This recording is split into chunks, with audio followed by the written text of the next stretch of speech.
Père Noël. Il existe? Parce qu'il existe, sérieusement, tu l'as vu? Quelqu'un l'a vu? Vu où? Vu quand? Vu comment? Non, je te parle du vrai, hein? Pas de ces fumiers en bas de l'immeuble dans leur déguisement ridicule! Nom de Dieu, ça me fout des maux de tête, tout ça!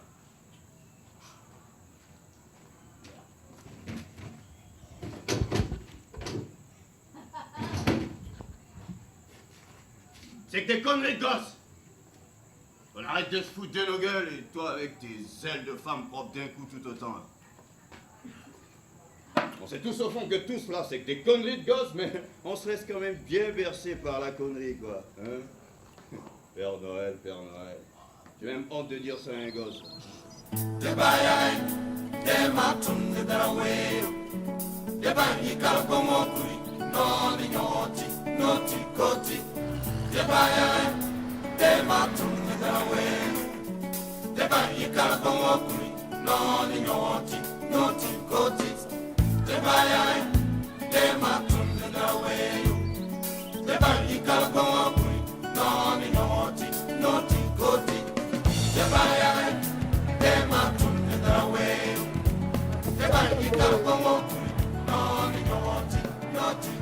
Madame, s'il vous plaît, ne me mettez pas en colère. Je suis sergent de sang, sergent de race. Pas comme les papoutilles. La justice consiste donc à rendre à chacun ce qu'on lui doit. Qu'est-ce qui se passe?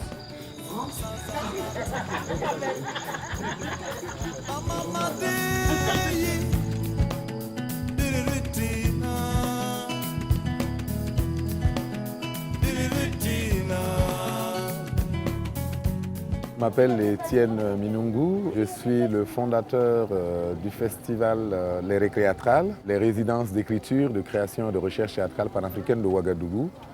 Je suis comédien, je suis metteur en scène et je suis aussi auteur. J'ai créé Les Récréatrales en 2002. J'avais envie d'expérimenter une démarche de travail propre à mon parcours esthétique, à mon parcours de recherche, qui était donc d'écrire en même temps que de mettre en scène. Et ça donnait quelques pièces. Et puis assez vite, je me suis dit que je voulais bien inviter des auteurs et des metteurs en scène de la sous-région, de Côte d'Ivoire, du Bénin, du Togo, du Niger, du Mali, à venir en résidence à côté de moi, à Ouagadougou, dans le cadre de cette recherche. Au départ, on n'imaginait pas en faire un événement. Parce que jusqu'à présent, le théâtre qu'on faisait, les lieux institutionnalisés du théâtre, provoquaient un intérieur et un extérieur. Ceux qui étaient à l'intérieur sont peu nombreux, ceux qui sont à l'extérieur sont beaucoup trop nombreux, mais ne connaissent pas le théâtre, ou en tout cas ne se sentent pas concernés par l'invitation.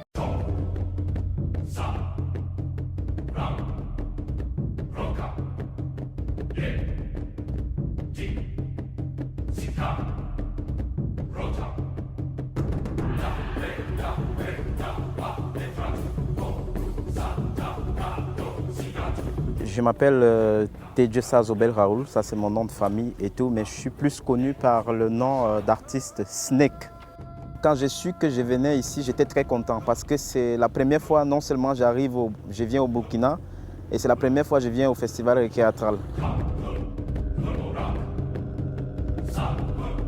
C'était important pour moi de montrer mon travail dans l'espace public, dans l'espace brut, pour que des gens qui n'ont pas l'habitude justement de venir dans les salles, parce que soit c'est trop cher, parce que ça appartient à une catégorie de personnes, pour que des enfants ils ont la possibilité de voir le travail artistique, le travail des artistes dans l'espace public, dans le cadre du thème général sorti de l'ombre, qui m'a beaucoup marqué, parce que même dans mon travail artistique, ça veut sortir, ça veut se montrer, ça veut se prévaloir, ça veut mûrir, ça veut rencontrer des gens, ça veut partager. Et puis moi j'ai dit, bon voilà, frère Étienne, on va faire un truc ensemble, on va boxer la situation. Surchargé. Je suis fragilisé parce que j'ai perdu aussi des connaissances. Je suis fragilisé parce qu'il n'a pas fait un discours en mémoire de cette disparue. Que se passe-t-il en Afrique?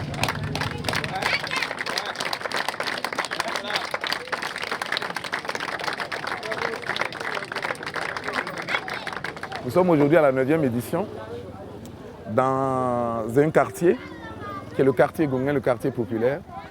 Mais c'est la réponse à une question fondamentale qu'on s'est posée en 2006 et en 2008.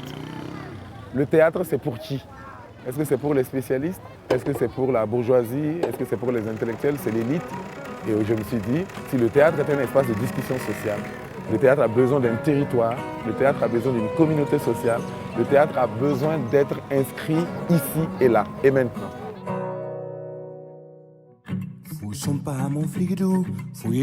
C'est comme ça que nous sommes rentrés dans les cours familiales, chez monsieur et madame Bazier, chez monsieur et madame Nombré Zaré, chez les CIP, chez les Compaoré. Nous leur avons demandé, est-ce que vous pouvez ouvrir votre intimité familiale à l'expérience d'une démarche de travail, de recherche qui s'appelle le théâtre.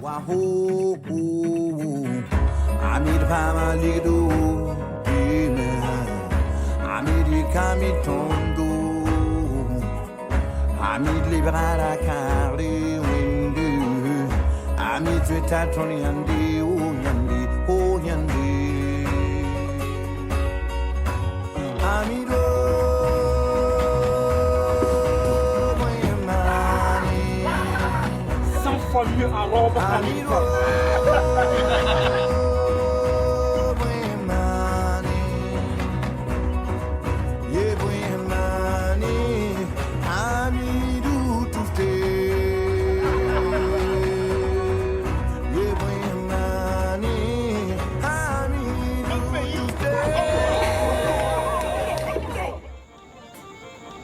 et bientôt disparaissent.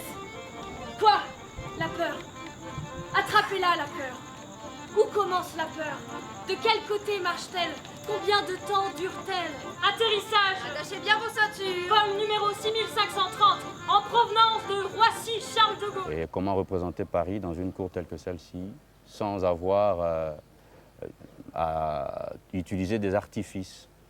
Juste la cour telle qu'elle est, telle qu'on la voit, avec sa terre rouge, avec le linge sur le fil, avec la mère qui est derrière nous, la grand-mère qui est derrière nous, en train de travailler avec son benga, ses légumes et tout ça. Comment faire pour créer un imaginaire comme ça et que le public vienne s'asseoir le temps du théâtre?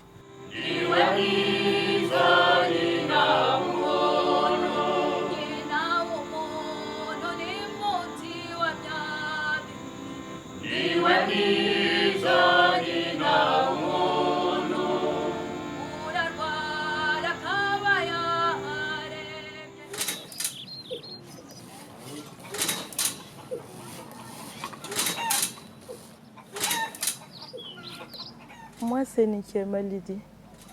Je suis de la famille Nikiema. J'ai vu chez ma grand-mère, à Gouin, plus précisément à Bouktenga. Nous vivons au milieu de Ouaga. Donc, la pièce qui se passe chez nous, ce sont les saints qui se passent ici. Donc, c'est la retrouvaille de deux amis qui ne se sont pas vus depuis 10 ans. Donc, ça parle surtout de la politique. Ils sont en train de se taquiner pour voir qui a raison. C'est une des raisons pour lesquelles je pense que le premier coproducteur du Festival des Récréatrales, c'est le quartier où nous sommes installés, ce sont les familles. Parce qu'on ne loue pas les maisons pour installer les théâtres. Qu'est-ce qu'on louerait? Est-ce qu'on peut louer la générosité de quelqu'un? Est-ce qu'on peut louer l'intimité de quelqu'un? Pétis de Pagne. Je ne sais pas comment les remercier. En tout cas, le festival me rapporte beaucoup. J'ai eu des commandes que je n'arrive même plus à suivre. Il y a évidemment que ce côté de l'impact économique du projet et qui est assez important et qui rejaillit sur le quartier.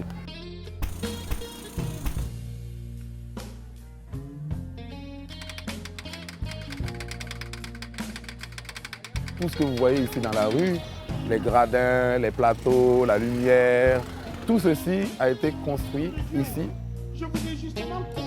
Mais il y a aussi à peu près 200 personnes qui sont recrutées. Alors ils font du gardiennage, ils font de la surveillance, ils sont à la billetterie, ils sont à l'accueil. Il y a une quarantaine de femmes du quartier qui s'occupent de la salubrité. Vous voyez, tous les matins, ils vont nettoyer la rue. Et puis le soir, l'après-midi, arroser pour que la poussière redescende avant que le grand public n'arrive. Vous avez vu, les femmes sortent avec leurs tables, ils font des brochettes, ils font à boire, à manger, des jus, pour aussi nourrir le public qui arrive. Rendez-vous bien compte que ça a quand même 2000 à 3000 personnes tous les jours ici. Et à la fin du festival, il y aura peut-être 60 000 personnes qui auront fait le festival.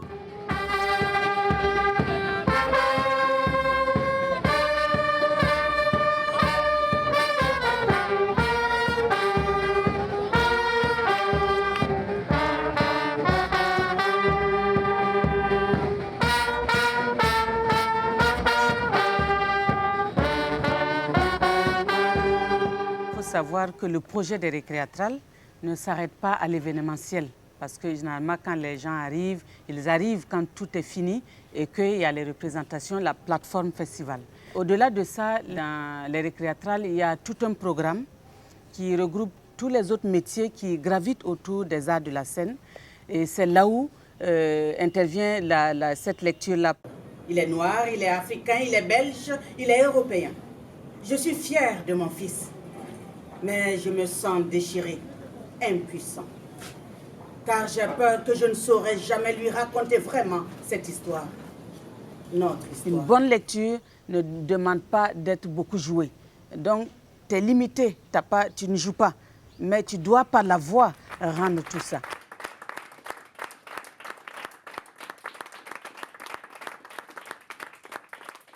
Et pour que les textes aussi puissent être pris en charge par des créateurs, des metteurs en scène qui ont envie de découvrir de nouveaux textes. Et là, cet espace-là permet aussi de promouvoir les jeunes auteurs et de faire que nous, praticiens du théâtre africain, nous puissions aussi nous tourner vers nos textes. Parce que pendant très longtemps, on est allé puiser dans le classique universel. Mais je pense aussi que nous devons rendre hommage à nos auteurs.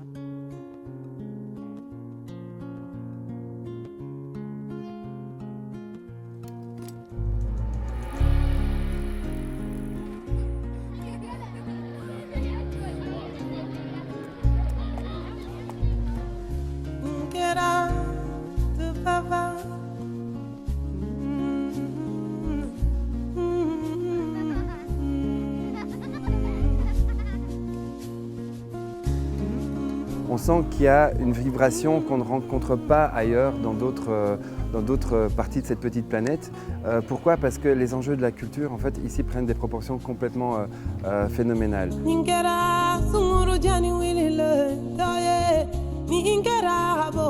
C'est sans doute le secteur de toute l'activité humaine qui a été le plus délaissé en fait, par les actions de coopération. En disant mais c'est un luxe, c'est quelque chose pour les gens qui n'ont plus faim, c'est quelque chose pour les Blancs, pour les Européens, les Américains, etc.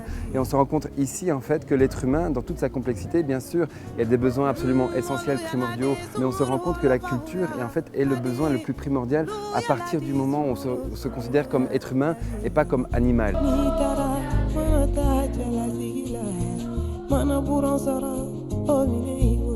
L'art ne peut pas se produire dans un espace où il n'y a pas une véritable attention à l'humain. Et je crois que c'est une des forces du théâtre ici, des récréatrales. Les Arabes n'ont pas plus de foi que les Africains. Ils ont trop de pétrole pour être heureux. Une phrase que j'ai piquée d'Étienne Minungu qui dit souvent que faire du théâtre, c'est jaillir du milieu de ses semblables pour porter une parole.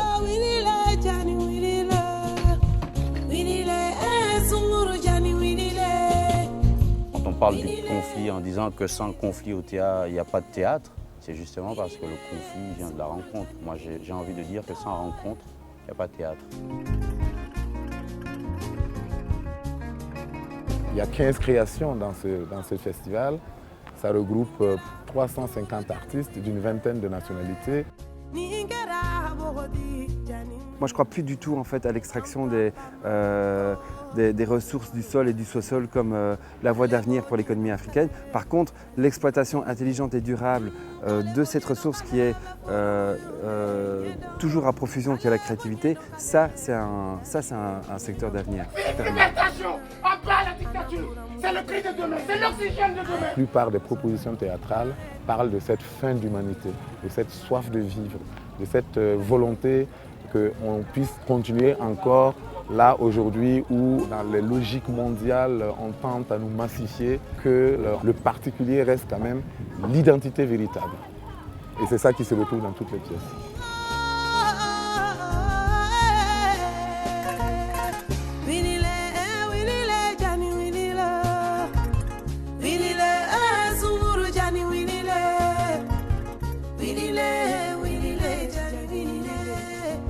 Parce qu'on est conscient que le combat ne peut pas se gagner que de l'intérieur.